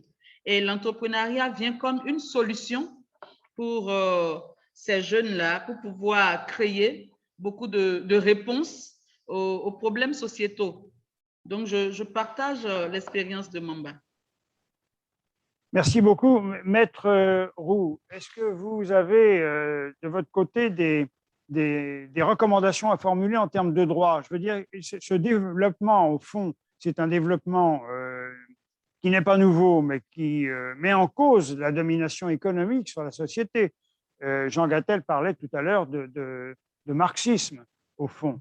Donc, il y a un côté un petit peu insurrectionnel, on va dire, parfois, en tout cas sous-jacent à ces propos. Est-ce que vous croyez que les choses sont possibles du point de vue du droit? Quelles sont les conditions, au fond, optimum pour que se développe dans la législation un ensemble de dispositions qui permettent et qui encouragent l'économie sociale et solidaire? Vous savez, dans mon parcours professionnel, j'ai beaucoup accompagné des citoyennes et des citoyens qui obligeaient les gouvernements à changer la loi quand il s'avère que la loi est injuste. Dans la même démarche que celle de Gandhi, j'ai accompagné beaucoup de personnes qui parfois allaient jusqu'à désobéir à la loi de manière non violente pour obliger à ce changement législatif. Et aussi pour faire reculer les grandes multinationales. Je pense notamment à tout le travail qui a été fait en France par les faucheurs volontaires d'OGM pour empêcher Monsanto de s'installer durablement. À partir de ces actions très, très concrètes des citoyens, on a obtenu beaucoup de changements législatifs. Je citais tout à l'heure Louis Joinet. Louis Joinet, ce grand juriste, a suivi, accompagné tous ces mouvements citoyens, depuis notamment le Larzac, où des personnes s'étaient levées pour contrer des projets de l'État. Donc c'est ça que je veux dire, le citoyen, les citoyennes et les citoyens ont un rôle éminent pour faire bouger les choses, et je suis à vous absolument impressionné par les témoignages que j'entends aujourd'hui pour ce qui se passe en Afrique sur le terrain pour faire évoluer les choses. Voilà, ça rencontre vraiment ce que j'ai connu dans ma vie professionnelle et personnelle. Vous le savez peut-être, j'ai aussi accompagné les mouvements indépendantistes en Polynésie dite française et aussi en Nouvelle-Calédonie. J'ai par exemple découvert qu'en Nouvelle-Calédonie, on n'est pas riche parce que l'on a, on est riche parce que l'on donne. Donc une inversion totale. Alors je suis tout à fait sensible, évidemment, quand j'entends dire que l'Afrique n'a personne à rattraper. Oui, l'Afrique n'a personne à rattraper. L'Afrique, j'ai pu le constater dans beaucoup de mes expériences professionnelles, notamment en Afrique. L'Afrique a ses propres moyens, ses propres forces. Mais tout ça s'inscrit une fois encore, j'y reviens, pardonnez-moi, c'est un peu mon dada, s'inscrit totalement dans ces textes fondateurs de notre humanité et de notre fraternité. Alors, tout ce qui peut donner vie, donner corps à ces textes, une fois encore, pour qu'ils ne restent pas théoriques et illusoires, mais concrets et effectifs, tout ce qui se fait en ce sens me paraît devoir être soutenu. En tout cas, en ce qui me concerne, je le soutiens absolument. Et vraiment, je remercie ces débats. J'avoue, je vous l'ai dit, je ne suis pas un spécialiste de l'économie sociale et solidaire, même si je participe aussi à une fondation dans laquelle nous soutenons l'économie sociale et solidaire, mais je n'en suis pas du tout un spécialiste. Mais par contre, ce que j'entends aujourd'hui rejoint absolument les combats que j'ai accompagnés pendant toute ma vie d'avocat et que je continue aujourd'hui à accompagner. Je peux vous dire, maître, que pour avoir été récemment en Polynésie et avoir joué un petit rôle dans la télévision publique, que vous avez laissé des traces assez importante. Le mouvement indépendantiste en Polynésie a pignon sur rue et défend des valeurs dont vous avez parlé tout à l'heure. Je crois que c'est important de le souligner. Monsieur Gattel, je voudrais me tourner à nouveau vers vous. Au fond, tout ce qu'on entend, c'est plein d'optimisme. Mais est-ce qu'il n'y a pas aussi un certain nombre de freins qui sont des freins objectifs? On parlait de la finance internationale tout à l'heure. Mais au fond, est-ce qu'il n'y a pas aussi des domaines réservés à l'économie sociale et solidaire? Y a-t-il des secteurs de l'économie qui sont laissés à l'ESS, en particulier les questions sociales, par exemple, mais dès qu'on aborde des domaines où le profit est plus important, alors, évidemment, là, la société est capable de se défendre. La société telle qu'elle est économisée. L'économie libérale est capable de se défendre avec beaucoup d'efficacité.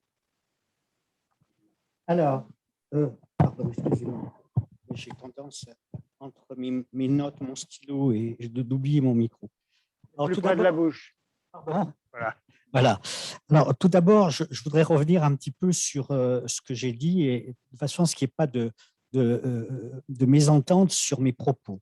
Lorsque j'ai parlé de l'analyse marxiste, c'est simplement pour dire pour faire allusion au fait que Marx avait prévu les contradictions sociales du capitalisme, mais qu'il n'avait pas prévu les contradictions écologiques du capitalisme.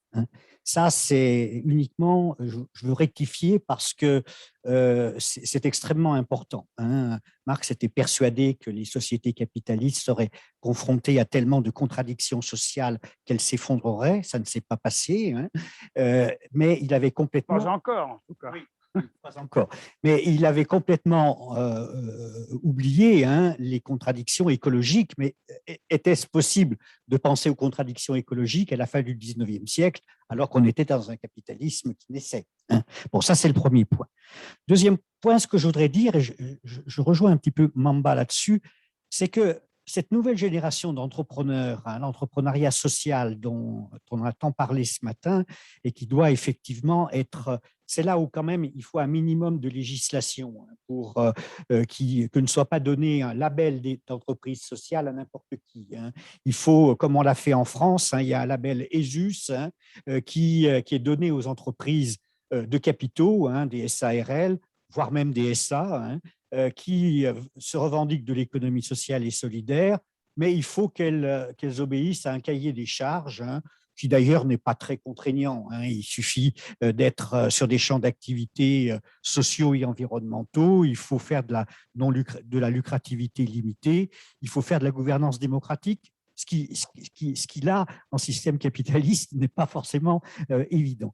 Oui, ce que je voulais dire, c'est que cet entrepreneuriat social qui émerge en Afrique, et moi je l'ai bien vu dans mes étudiants, en particulier au Maroc, c'est un entrepreneuriat qui n'a pas besoin de beaucoup de capital au départ pour lancer une entreprise. L'entrepreneuriat social, on va énumérer un petit peu les champs dont tu essayais de parler, qui étaient des champs d'investigation propres à l'économie sociale. Ce sont essentiellement des champs dans lesquels ce qui importe, c'est la volonté, le désir, l'ingéniosité humaine, plus finalement que l'apport en capital. Quand tu fais du recyclage des déchets, qui est l'un des problèmes majeurs pour l'humanité tout entière, tu n'as pas besoin finalement de capital fixe extrêmement important. Il faut surtout de la volonté humaine, une formation à la protection de l'environnement, etc.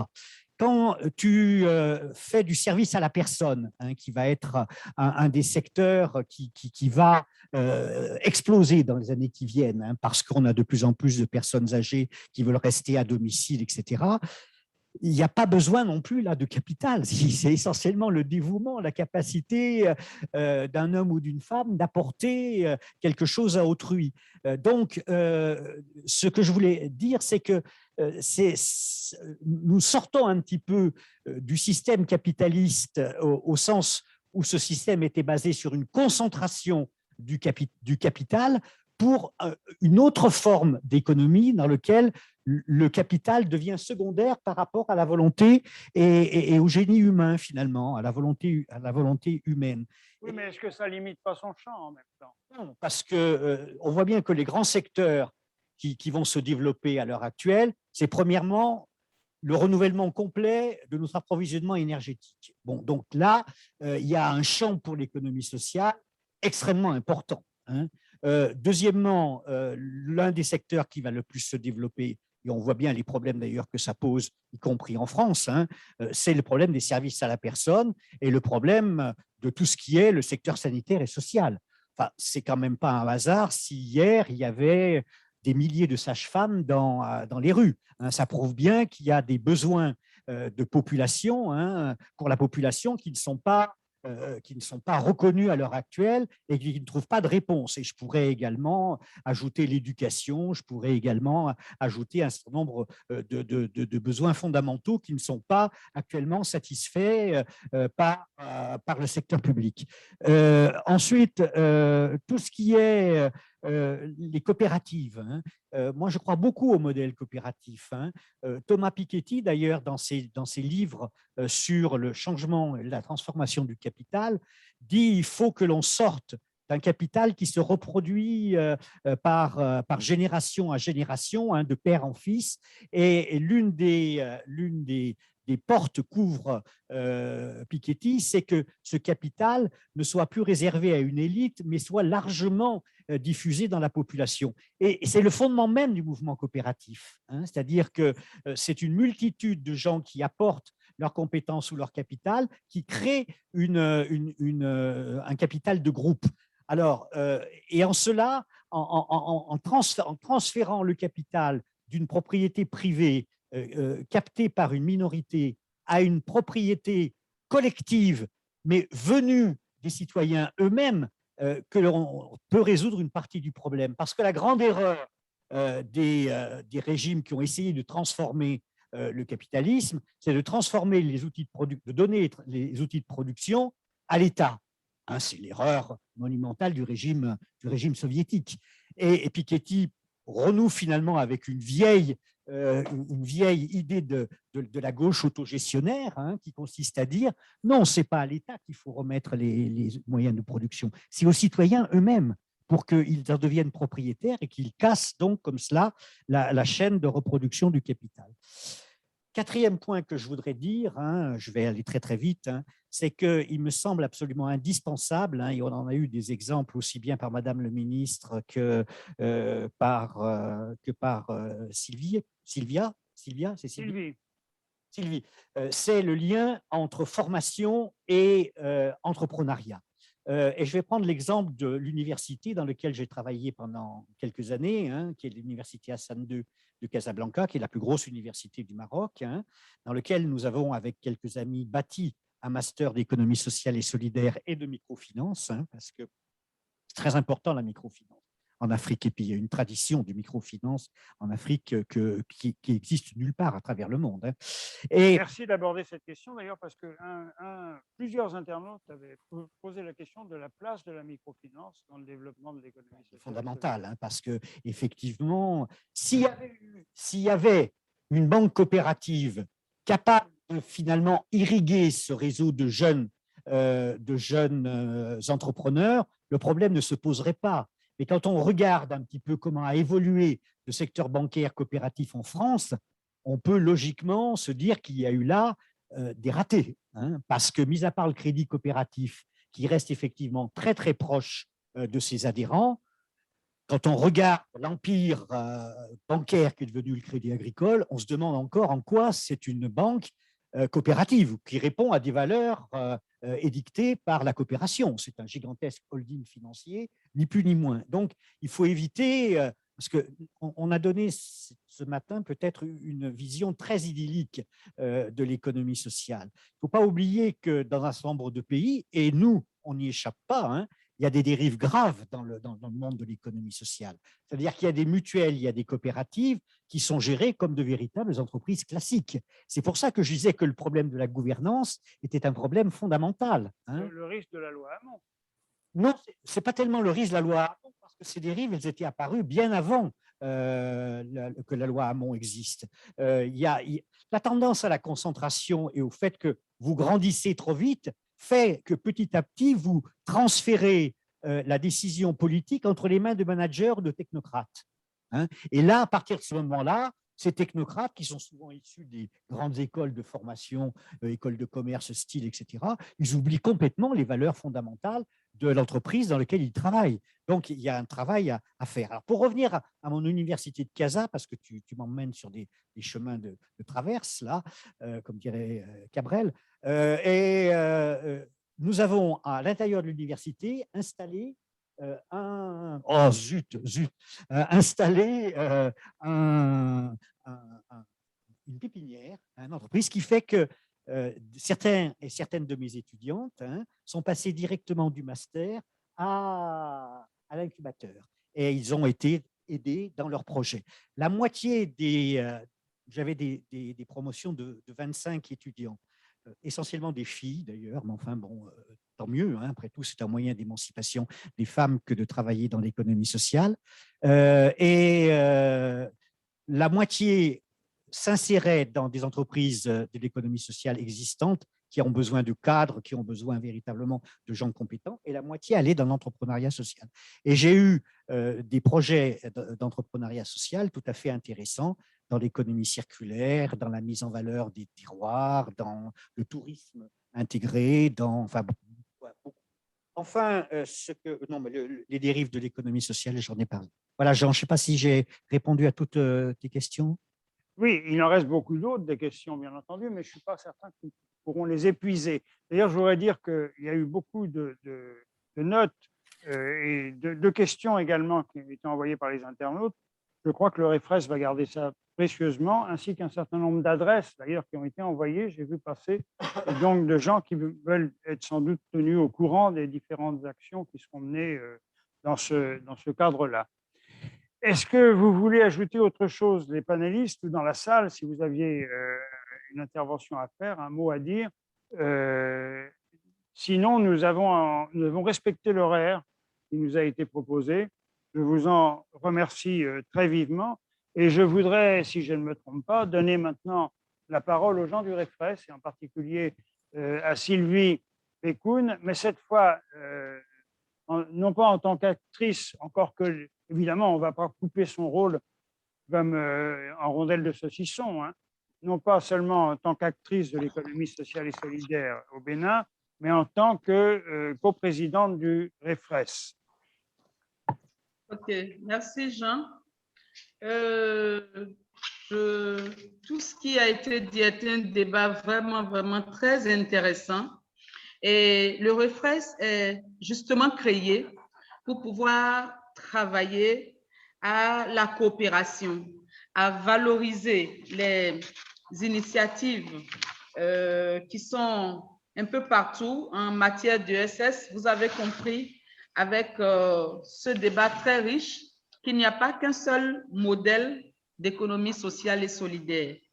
Et le défi pour le REFRES, c'est de pouvoir travailler à un partage d'expériences à travers tous ces modèles d'ESS qui sont mis en œuvre en France, en Afrique francophone, en Afrique maghrébien. Et le REFRES se veut un réseau qui pourra mutualiser tous ces efforts-là, se veut une plateforme d'échange, de partenariat, et est ouvert à toutes les initiatives qui pourraient promouvoir l'économie sociale et solidaire, non seulement dans l'espace francophone, mais dans le monde entier. Et ce réseau-là a un conseil d'administration dont je vais présenter les membres. Moi, socio-anthropologue, votre servante. Nous avons Annie Sequier-Blanc, qui est la coprésidente. Elle est diplômée en psychologie cognitive et en communication en santé. Elle a pendant longtemps coordonné un projet européen sur la prévention du tabagisme et elle a travaillé pendant 15 années pour les organismes internationaux en tant qu'experte en éducation pour la santé. Elle est très engagée sur le plan associatif, non seulement au niveau local, national et international. Et elle siège présentement au conseil d'administration de la Fédération nationale des maisons hospitalières. Nous présentons aussi Philippe Girardet. Je ne sais pas, Bertrand, est-ce qu'on pourrait avoir les images des membres du REFRES? Vous pouvez nous aider? Pour que nous puissions au moins les découvrir. Annie, si elle est là. Elle va nous rejoindre, elle va intervenir dans une seconde. Voilà, donc Philippe Girardet, que vous voyez, est agronome spécialisé en organisation d'entreprises et vulgarisation agricole. Et dans les années 80, Philippe a accompagné les populations du bassin minier des Cévennes touchées par les fermetures brutales des mines en créant des entreprises d'insertion et de formation professionnelle. Il est successivement directeur d'école professionnelle pour jeunes femmes à Djibouti et à Dakar, et pendant 10 ans, responsable pour des organisations internationales suisses, allemandes, françaises. Et il a une certaine expérience du terrain africain, et c'est par lui d'ailleurs que nous avons découvert l'USS au Bénin. Nous avons aussi Monsieur Bertrand Guillemot, qui est le secrétaire du REFRES, qui est un expert aussi en économie sociale et solidaire, et il travaille depuis plus de 20 ans à l'international. Il a coordonné beaucoup de projets à l'humanitaire et il s'est intéressé à l'utilisation des médias audiovisuels et des nouvelles technologies du numérique pour renforcer l'impact des projets de développement en Afrique du Sud et en Asie du Sud. Nous avons Rénal Cruyot, qui est le trésorier et qui est le directeur de l'établissement de formation initiative à Montpellier. Et il exerce depuis 15 ans. Donc, voilà les membres du conseil d'administration qui vont conduire le REFRES avec la tutelle de nos membres d'honneur, Jean Gattel, que vous avez écouté tout à l'heure, Eric Adja, qui est le directeur de l'agence francophone, le président de l'agence francophone de l'intelligence artificielle, AFRIA. Vous savez aujourd'hui que le numérique peut être au service de l'économie sociale et solidaire et pourra utiliser l'intelligence artificielle comme des réponses pour les entreprises de l'économie sociale et solidaire. Pascal Collin, qui est le président de Initiative, Mamba Soirée, que vous avez écouté, le promoteur, président de Make Sense Africa. Donc, voilà un peu l'équipe qui est à la direction du REFRES. Merci, Jean. Merci beaucoup, Sylvie, Madame la Présidente. C'est moi. Je devrais dire. Je donne maintenant la parole à Annie Sequier-Blanc, justement, coprésidente. Merci de me donner la parole. Je remercie Madame la ministre Dossou d'Almeida, qu'on ne voit plus à l'écran. Non, mais qui est présente et qui nous entend. Il y a une délégation d'ailleurs togolaise dans la salle que nous saluons.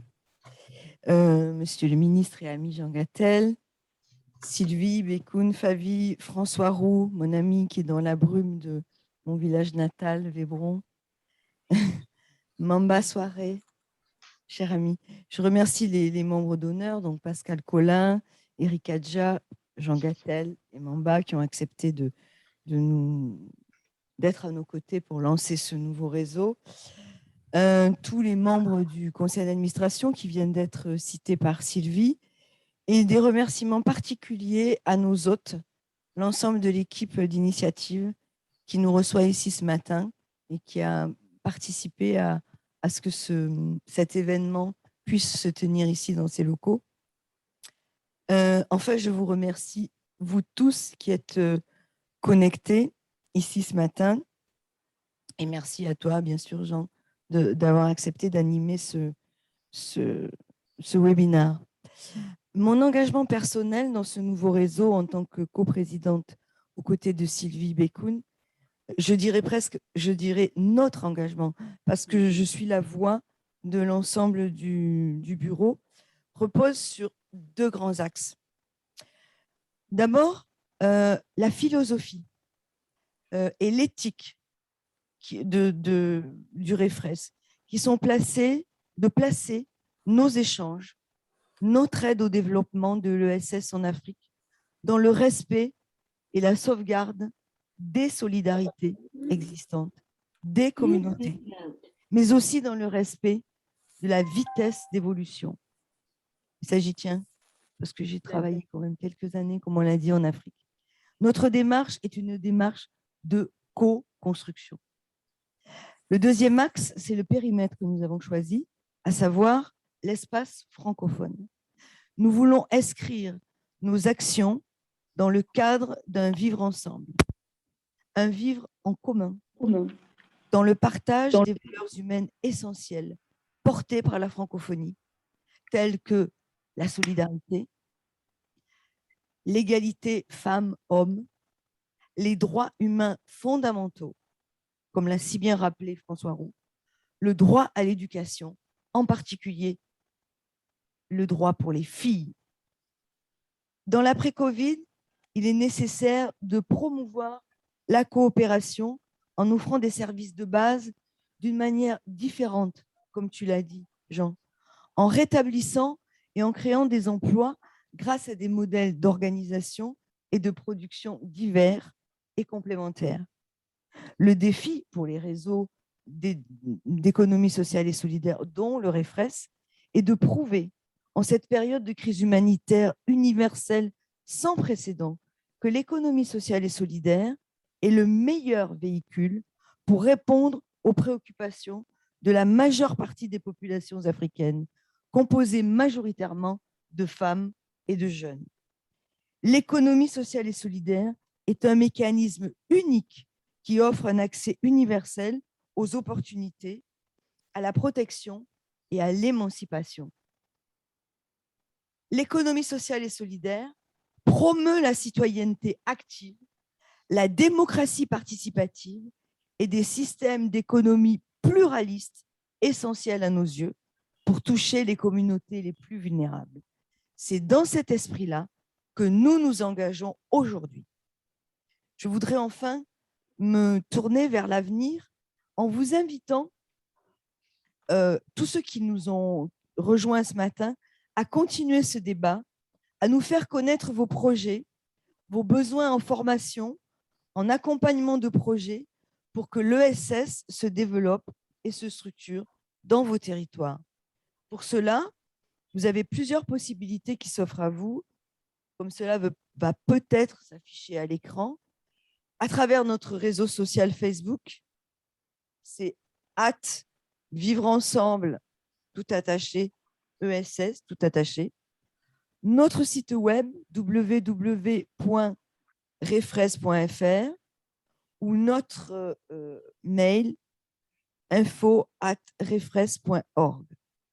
En vous remerciant à nouveau, Initiative, je voudrais passer la parole à Pascal Colin, président fondateur du RENES, pour dire le mot de la fin. Merci. Merci à toi. Moi, j'ai écouté avec beaucoup d'attention et d'intérêt ces échanges que j'ai trouvés très riches en tant que tels. Il y a quelques mots qui m'ont marqué. Bamba, il a parlé on ne voulait pas être des bénéficiaires, mais des acteurs. Moi, c'est deux mots clés. L'objectif, c'est bien de transformer cette vraie citoyenneté, pas des bénéficiaires, mais des acteurs. Ça, c'est vraiment ce bien vivre ensemble, cette citoyenneté participative à laquelle on appelle. Jean a utilisé un mot sur l'économie sociale en parlant de la réparation à la transformation. Voilà, c'est fondamental. On ne peut pas être que des réparateurs, il faut être des transformations. Enfin, c'est un enjeu de transformation sociale, l'économie sociale et solidaire, mais pour tous nos pays. Je crois que c'est tous les pays du monde qui sont concernés par ça dans ce changement. Madame le ministre qui était parmi nous, qui m'entend et que je tiens à remercier pour sa participation, nous a parlé pour le Togo, dans d'autres pays d'Afrique, où 70% de la population a moins de 35 ans. Et c'est cette jeunesse qu'il faut mobiliser. C'est cette jeunesse qui est l'avenir du monde.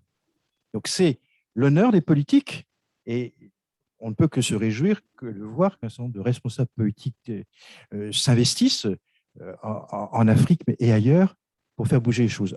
Jean Gattel nous disait tout à l'heure qu'il fallait en même temps mobiliser la société civile, mais qu'il fallait aussi que la strate politique s'engage. Et c'est la rencontre des deux. On n'opposera pas le politique à la société civile. On a besoin de l'un et de l'autre. Donc c'est un changement de vision, c'est un changement de perspectives qui s'offrent à nous.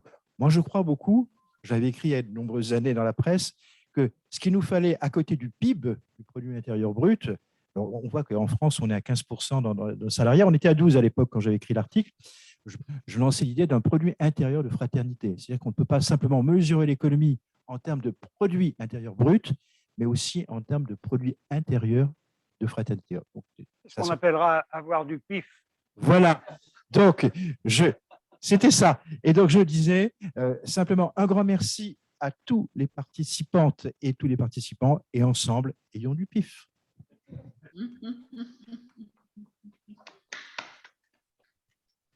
Merci beaucoup. Je voudrais insister encore un peu pour remercier l'ensemble des personnes qui ont participé, nombreuses dans ce webinaire, et en particulier aussi, évidemment, les membres du panel, Madame la ministre en particulier, et en premier. Merci non seulement d'être intervenu, mais d'être resté avec nous. Nous connaissons les emplois du temps de ministre et nous apprécions particulièrement votre présence prolongée dans ce webinaire. Merci, Madame la ministre. Merci, Madame la Présidente, Sylvie, qui avait un intérêt très particulier à être présente tout de même, puisqu'elle était aussi un peu organisatrice quand même. Sa présence a été très enrichissante aussi, et cet apport, notamment sur son pays, était tout à fait d'une grande richesse. Merci enfin, Maître Roux, qui est dans un petit coin de Lozère, un peu à l'abri, mais pourtant nous sommes allés vous débusquer et nous avons tiré loin de votre petit ruisseau et de la déclaration des universels des droits de l'homme, à laquelle vous êtes finalement très attaché, mais vous n'en avez pas été séparés vraiment. Merci à vous, Mamba Soirée. Merci pour la richesse de ce que vous faites et pour ce développement important. Et enfin, merci à Jean Gattel, que j'ai retrouvé après quelques années d'interruption et qui a apporté son expérience d'une grande richesse et qui va continuer à le faire dans ce réseau, et nous nous en réjouissons. Et Sylvie, ben oui, Madame la Présidente, j'ai dit. Ouais, je voulais aussi en profiter pour remercier Jean Kouchner qui nous a permis ce webinaire. C'est pour ça que je me suis mis à ses côtés pour lui dire un grand merci pour sa contribution. Merci Pascal.